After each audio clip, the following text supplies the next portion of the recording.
What's going on, people? What's poppin'? Testing from Bronx, New York. My name is Earl Juan Vincent Taylor. And I got the Sharingan from Naruto, Itachi Uchiha inspired. And I got the See No Evil Eye. Yeah, See No Evil Eye. Now anyway, I'm about to get straight to it. I'm going to talk about the Batman. I'm not going to spoil anything. I'm going to make this real brief. It's definitely going to be like 10 minutes long. I'm not going to make it that long. The Batman movie. Listen, this is me basically going into any movie that I see nowadays. Go inside, either whether you're a first time watching a movie that you wanted to watch, go into a movie theater, sitting home watching something that you never watched. And I want you to know that you should have no expectations watching a movie that you've never seen before. You know, because expectations going in on things ruin people. If you want this movie to be how you hope for it to be, it's not going to work out, because your mentality going into a movie is like, oh, I want it to be like this, I want it to be like that. But in reality and in actuality, it's not supposed to go like that. It's supposed to go as far as you want the movie to go. And that's speaking from experience as a little kid. And then from growing into like teenagehood, to be like, oh, every movie is like, you know, something that you won't expect. But that movie Batman is a 3-hour-long movie. I'm giving no spoilers. The movie is brilliant. It's a brilliant movie. Every single character that you see, every actor, actress that pops in the movie is gonna be familiar faces that you're gonna see, and you're gonna be like, wow, he's in that movie. Put this right here. This way better like this.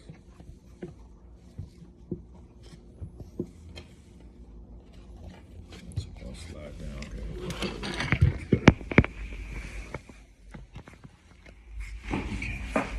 Yeah, so the movie is it's a 3-hour-long movie.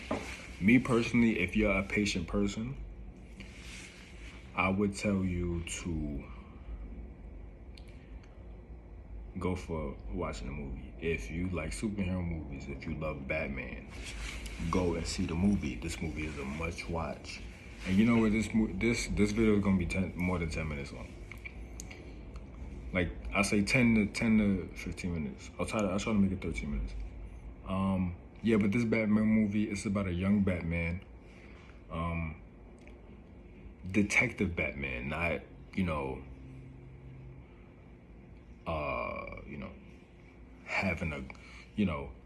having everything set upon, being, up and coming. He's like the caped crusader. He's called the Vengeance. Yeah, he's called the Vengeance. Like he venges people, from doing anything evil or wicked. That's why the Batman symbol comes in play. And it's not Madison Square Garden, it's Madison Square Gotham. The theme of it is brilliant. The actors in this movie, Colin Farrell plays an amazing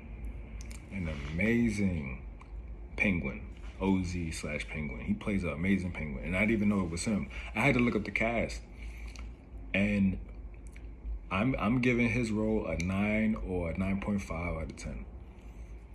But I'll give it a 9 because his effortlessness of playing that, like it was just like, it was a no-brainer. It was like beautiful to watch, And I'm naming the villains first, and then I'm talking about the superheroes last, the heroes last, and the foes.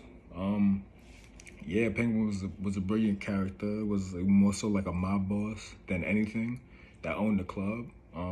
It was very nice to watch. The Riddler, oh man, the Riddler, he's a brilliant sociopathic, mastermind that tries that does his best to get into Bruce Wayne's Bruce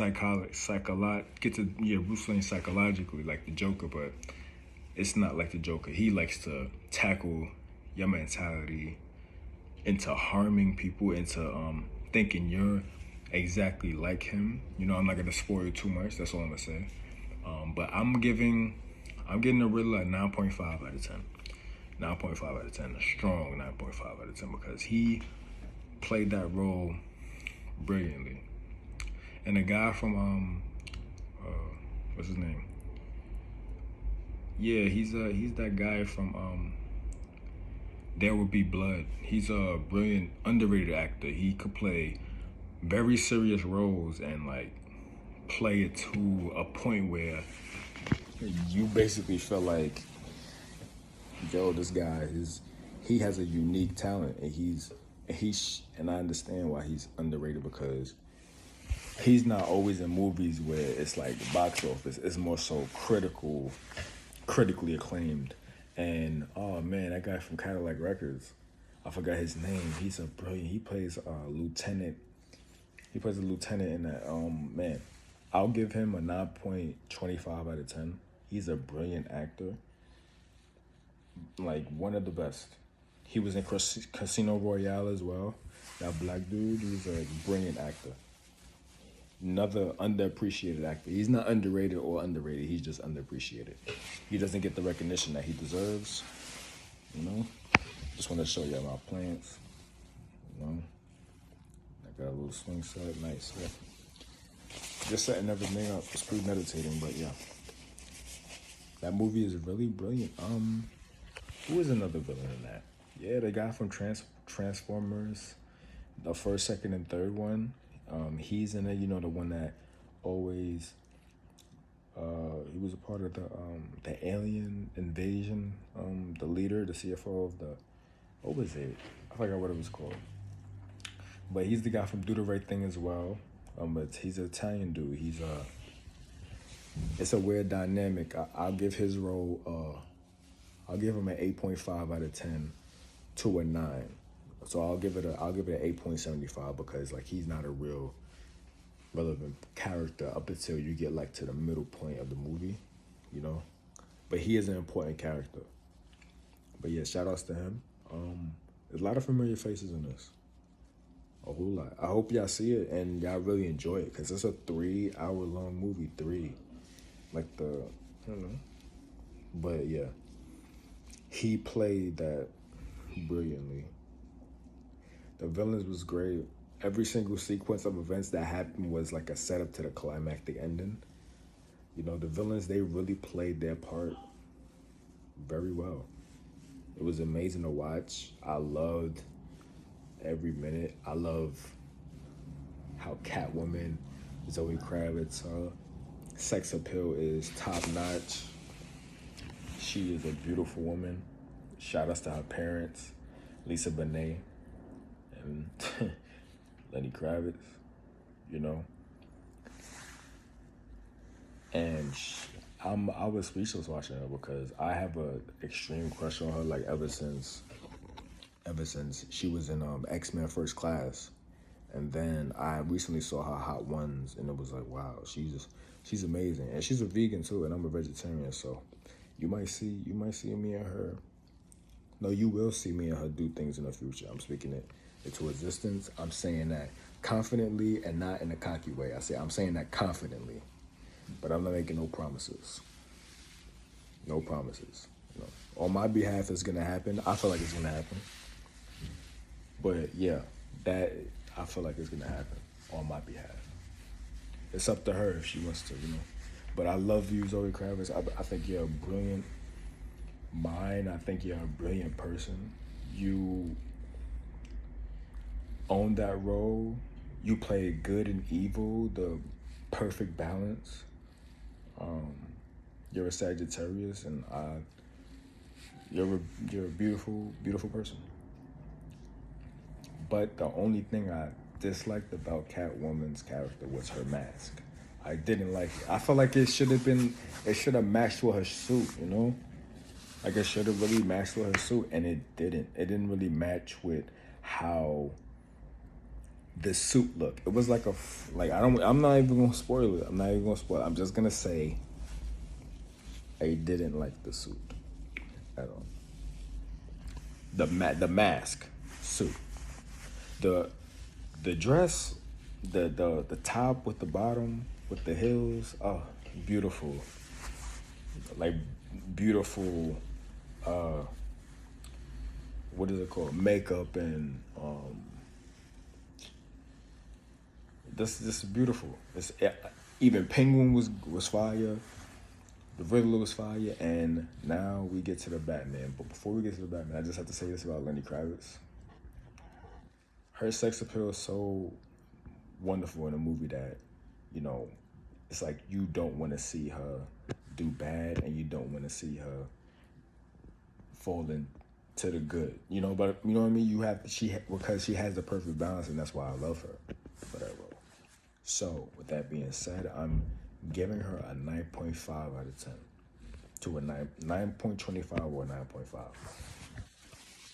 And I extremely love the character development, the costumes, the suit, the makeup. It was just everything was beautiful, from the Riddler to the car chasing scene. Oh man, Batman. Now let's get to Robert Pattinson. Now, the reason why I wanted to see this movie so bad, and even when it dropped, because I saw this movie 2 days ago. Yeah. 2 days ago. No, 2 nights ago. And I saw it at 6 o'clock. We left like around 9 o'clock, 9:30ish. And I kid you not, Robert Pattinson, he played a spectacular Batman. Very spectacular Batman. He's in my, of all time Batmans being played, he's in my top 3. I'm not even gonna lie, he's in my top 3 because people give him a bad rep for, like, you know, playing, you know, what was the Wolf movie, The Twilight? Like, I didn't care for that at all. That's why I came into it with no expectation, because I wanted to see what he was capable of. So when I saw that, like, you know, when I actually saw him in action, fighting, combat moves, to getting hit, you know, even in the fighting scenes, like, Batman does get hit. He's like human. And Batman is top 3, one of my favorite superheroes of all time. Top 3. All right? And that's a whole nother topic for another day. Okay, it's almost at the 15-minute mark. Okay, so Batman, he played a brilliant Batman. Batman, I'll give it a 9.75 out of 10. And I say that respectfully because everybody had expectations of him not playing a role of how they wanted to. Me personally, I didn't have no expectations on him. He played it very extremely well, to how Batman goes into detective mode, to, you know, interrogating people, because he's straight detective in Batman. And 2 more things. Him playing Bruce Wayne, I was a little bit on the edge about it. Him playing Bruce Wayne was slightly the issue. I'll give him an 8.75 to an 8.5 out of 10 for playing Batman. For playing Bruce Wayne. I apologize. 8.5 to an 8.75 out of 10 for playing Bruce Wayne. And he gets a 9.75 for playing the Batman. Now, with that being said, my overall review of the album, of the whole movie, I'm giving it a 9 to a 9.25 out of 10. And I say that to say it's a brilliant movie. It's top 3 for me this year. And I hope y'all see it. I hope y'all enjoy it. And we're about to hit the 15-minute mark. Say how many humans on the earth, and I love y'all so much. And stay blessed. I love y'all, man. Stay well.